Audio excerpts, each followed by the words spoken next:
મહેસાણામાં ખનીજ વિભાગના અધિકારીઓની જાસૂસી મુદ્દે પોલીસની કાર્યવાહી. વોટ્સએપના 5 ગ્રુપમાં 8 ગ્રુપ એડમિનને પોલીસની નોટિસ અપાઈ છે.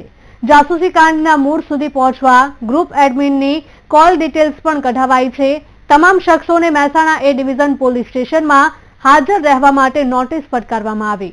વોટ્સએપ ગ્રુપથી માહિતી ખનીજ માફિયા સુધી પહોંચાડવામાં આવતી હતી. ત્યારે મહેસાણામાં ખનીજ વિભાગના અધિકારીઓની જાસૂસી મુદ્દે પોલીસ દ્વારા કાર્યવાહી કરવામાં આવી છે. વોટ્સએપના 5 ગ્રુપના 8 ગ્રુપ એડમિનને પોલીસ દ્વારા નોટિસ આપવામાં આવી છે. જાસૂસી કાંડના મૂળ સુધી પહોંચવા ગ્રુપ એડમિનની કોલ ડિટેલ્સ પણ કઢાવાઈ છે.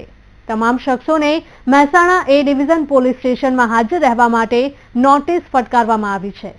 તો વોટ્સએપ ગ્રુપથી માહિતી ખનીજ માફિયાઓ સુધી પહોંચાડવામાં આવતી હતી.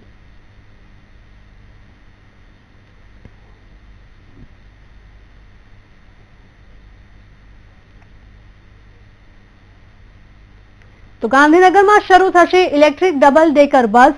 વર્ષ 2024ના પ્રારંભમાં ડબલ ડેકર બસનો પ્રારંભ કરાવવામાં આવશે. મહાનગરપાલિકા દ્વારા આ મોટો નિર્ણય લેવાયો છે.